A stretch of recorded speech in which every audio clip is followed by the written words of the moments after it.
மேவாத் ஒரு இடம். சிற்றூர் இடத்துல அந்த சிற்றூர் கிராமம், மேவாத் கிராமம், சுற்றி சிற்றூர் இருக்கு. அது ஆண்ட மன்னனுடைய பேர் மகாராணா சந்தோடு பேர். இதோட முடிச்சு வந்து கதை இல்லை, நடந்த வரலாறு. மகாராணா சந்தோடு பேர். அவனுக்கு ஒரு தம்பி இருந்தான். அவன் தம்பி பேர் பன்வீர் ஒரு பேர். பன்வீர் அவனுடைய தம்பி. கொஞ்சம் ஞாபகம் வச்சது நல்லது. அவருடைய மகன் மகாராணா மகன் பேர் உதய் அப்படின்னு பேர். இந்த மகாராணா இறந்த பிறகு இந்த தேசத்தை ஆளக்கூடிய அந்த வாரிசு அந்த உதவிக்காக அவரோடு ஒரு நண்பர் இருந்தார்.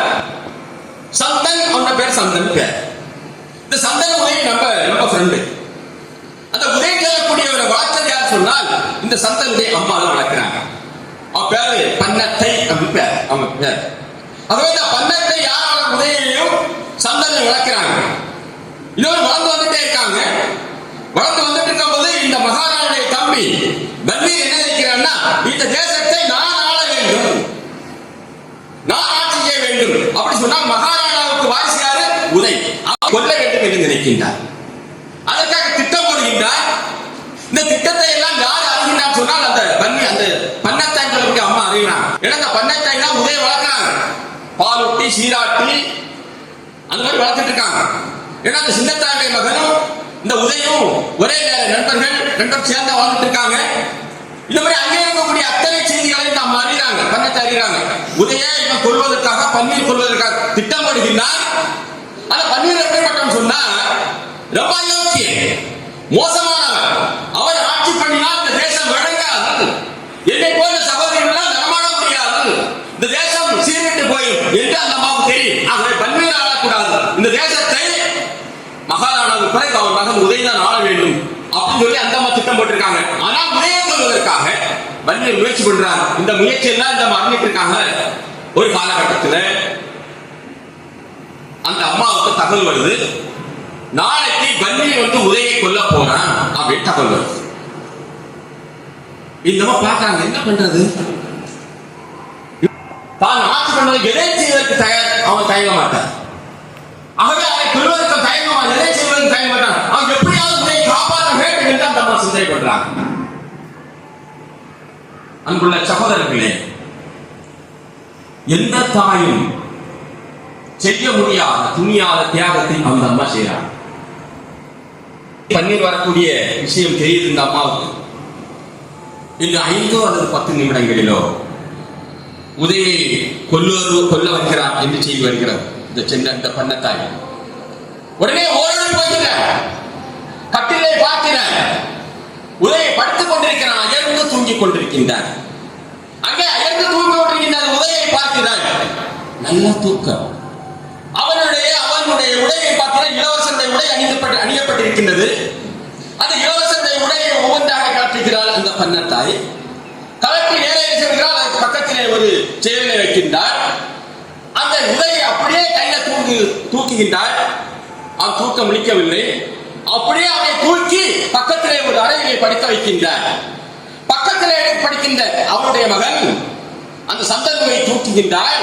தூக்கி இவன் உடை எங்க படித்தானோ அதே படுக்கையிலே அவனை கடத்துகின்றார். அந்த உடையை அணிகின்றார். உடையை அணிந்து 5 நிமிடம் 10 நிமிடம் கழித்த உடனே வருகின்றார். தண்ணீர் வருகின்றார்.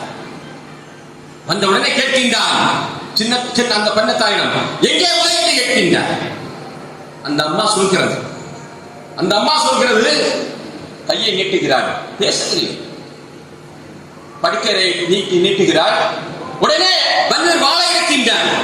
வாழை நேரே படுக்கரை போகின்றான். கண்டம் துண்டமாக வெட்டுகின்றான். யாரை? அந்த சந்தனோய். அன்புள்ள பிரியமான சகோதரர்களே, ஒரு பெற்ற தாய் முன்னாக தன்னை சொந்த மகனை கண்டம் துண்டமாக வெட்டுகின்ற காட்சி அங்கே அரங்கேற்றப்படுகின்றது. இது நடந்த சம்பவம். 4 துண்டாக வெட்டப்படுகின்றான். சந்தன் வெட்டி முடிந்த உடனே அவன் சந்தோஷமாக போகின்றான். என்ன, இந்த ஆட்சி நான் தான் நடத்த போகின்றேன், வாரிசை அழைத்து விட்டேன் என்று சந்தோஷமாக போகின்றான். அந்த அம்மா போவாங்க.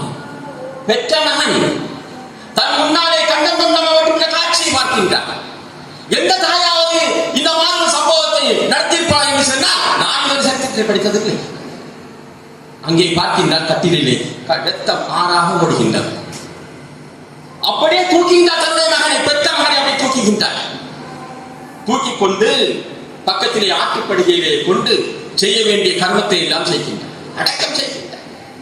பாருங்கள், அடக்கம் செய்துவிட்டு அப்புறம் அந்த அரண்மனைக்கு வருகின்றார். வருகின்றவர்கள் பல நாள் கழித்து உதயன் சொல்கிறார், உதய் இப்படியெல்லாம் நடந்தது உதய், என்னுடைய மகனுக்கு இப்படி ஒரு கதி நேர்ந்தது, இந்த தேசம் நல்லா இருக்க வேண்டும் என்பதற்காக நான் இதையெல்லாம் செய்தேன் உதய். அவர் இந்த தேசத்தை நீ ஆள வேண்டும், அதற்காக நல்லவன் ஆள வேண்டும் என்பதற்காக தான் நான் இந்த மாதிரி காரியத்தை செய்தேன் என்று அவர் உதயிடம் சொல்கிறார். உதயெல்லாம் இதை அறிந்து கொண்டு கடைசியிலே வன்முறையை பழகிட்டு அந்த தேசத்தை ஆள்கின்றான். அந்த தேசத்தின் பேர் தான் நாமெல்லாம் படித்திருக்கோம், உதய்பூர் என்ற தேசம். அன்பான சகோதரர்களே, இந்த தேசம் நல்லா இருக்க வேண்டும் என்பதற்காக, நாமெல்லாம் சுதந்திரமாக இருக்க வேண்டும் என்பதற்காக, நாமெல்லாம் சுபிட்சமாக இருக்க வேண்டும் என்பதற்காக ஒரு தாய் செய்த தியாகத்தை நாம் நினைவு கொள்ள வேண்டும். ஆனா இளைஞர் சமூகம் அல்ல, இளைஞர் சமூகம் அல்ல, இந்த சினிமாக்காரனுடைய பின்னாடி போதை நினைக்கும் போது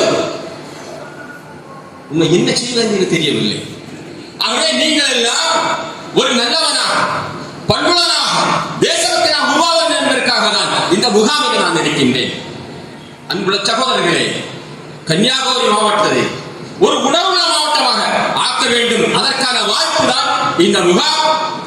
ஆகவே முகாமில் கலந்து கொள்ளாமல் எல்லாம் கலந்து கொண்ட அத்தனை பேரும் பாக்கியவான்கள் இருக்கின்றேன். அவர் எது இந்த ஹிந்து சமுதாயத்திற்கா, இந்த ஹிந்து என்ன கெடுதல் வந்தாலும் சரி, என்ன அச்சுறுத்தல் வந்தாலும் சரி, எது வந்தாலும் நாம் எதிர்த்து போராடக்கூடிய